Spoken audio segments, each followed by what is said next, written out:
Hey everyone, this is Ankush from LangChain. I wanted to give you a quick overview of a new feature that we launched that allows you to associate file attachments with examples that you have in your LangSmith datasets. This allows you to more easily run multimodal evaluations, and it also allows you to see and edit those attachments very easily alongside the examples in the UI. So to kick things off, I'll talk about how to populate your LangSmith datasets with examples that have file attachments associated with them. And the first way that I'll outline is by adding the inputs, outputs, and attachments, or propagating the inputs and outputs and attachments from a run that you've traced to an example. So as some of you might recall, we actually launched support for tracing with attachments a couple of months ago. So this is nothing new, but I'll demo this just to show you how you can get a trace with file attachments associated with it. So what I've done here is I'm using the Python SDK, the LangSmith Python SDK, and I've wrapped a very simple function with the traceable decorator. This function takes in a couple of questions, a question about the audio that's passed in, a question about the image that's passed in, and it returns, a dummy output. In realistic scenarios, you might be propagating these to an LLM, asking about them, or maybe even like some larger compound AI system. So what I've done is I've loaded a few attachments from my local file system, or files from my local file system, and I am sending them as attachments to this trace with attachments function. So let me do that right now. And then I will go into my LangSmith project, and as you can see, a new trace popped up. This trace has the input, it has the output, and it also has all the attachments that I sent up along with this particular run. So I can see the audio, I can see the image, I can see the PDF, and I can also look at the video. This is a bit meta. It's actually a video of a screen recording of LangSmith. So now let's say that I really like this trace, or it's a very interesting run to me, and I want to add it as an example to a data set. What I can do is click Add to Dataset. In this case, I'll create a new data set. Change the date here just to make it unique.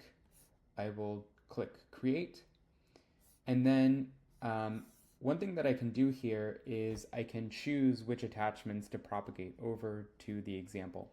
So I'll keep the inputs and outputs as is. These are fully editable, but I actually don't want to change them in this case. I'll propagate over the image and I'll propagate over the audio, so I'll get rid of the PDF and the video. So now I'll click Submit, and now I can view the data set and look at the example that we just added. Great. So another thing that I can do is I can edit the attachments as well. I can add, I can upload new files. I can also rename attachments. In this case, I'll rename this to my wave, and I'll rename this to my image. Okay. So now I'll click Submit to propagate this update. And one thing that I'll point out is you can actually view earlier versions of your example as well.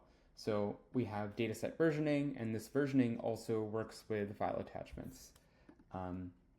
So this is the old version of my example that had audio and image as the attachment names, but then as you know, I've updated this to have new names for the attachments.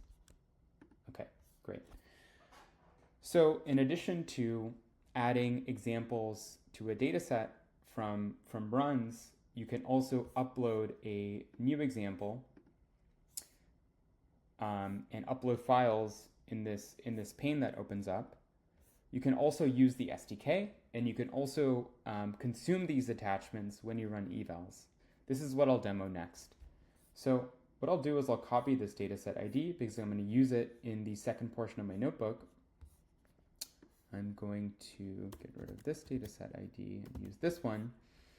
And what I'm doing here is using the LangSmith Python SDK to upload a new example with new inputs and new outputs, although they're in the same shape as my existing example, and I'm uploading some new attachments here. So I'm uploading a new a WAV file and a new PDF file. I'm actually using publicly available test files, and I'm going to kick this off, and I should see another example show up in LangSmith. So this now has audio question, image question, audio answer, image answer, my PDF, my image, my WAV file. I can view the attachments here. Let me go back to this one. That's my earlier one. And now what I'll do is I'll define a task or target that I want to evaluate. So what I'm doing here is I'm defining a target function that can actually consume these attachments. And the way to do this is to take in two arguments in your target. So you want to take in inputs, and you also want to take in an argument called attachments. This works fairly similarly in the JS SDK, but here I'm demoing the Python SDK. So once I have this function defined, I can, I'll just quickly walk through what it's doing. It's taking the audio and sending it to GPT-4o audio preview by base64 encoding it. And it's also propagating the image URL that's associated with the attachment, the example attachment, to the model. This is actually one advantage of using file attachments. Most model providers support taking in an image URL directly in addition to base64 content. And so what you can do is use the attachments object that we pass in, extract the attachments that you want to use, and choose to use a reader or choose to use the URL. They're both valid. In this case, I'm actually reading the contents from the reader for the audio and base64 encoding it, but here for the image completion, I'm just passing or propagating the image URL. Great. So what I'll do next is define an evaluator that judges whether the image is whether the image description that was produced makes sense. So here I'm using GPT-4o. My task actually used GPT-4o Mini. And what I'm doing is using my attachments in the exact same way. I'm going into this attachments object, or this attachments dictionary. I'm looking at the image URL that I'm expecting, and I'm pulling out the pre-signed URL and propagating that as well. So now what I can do is run this evaluation.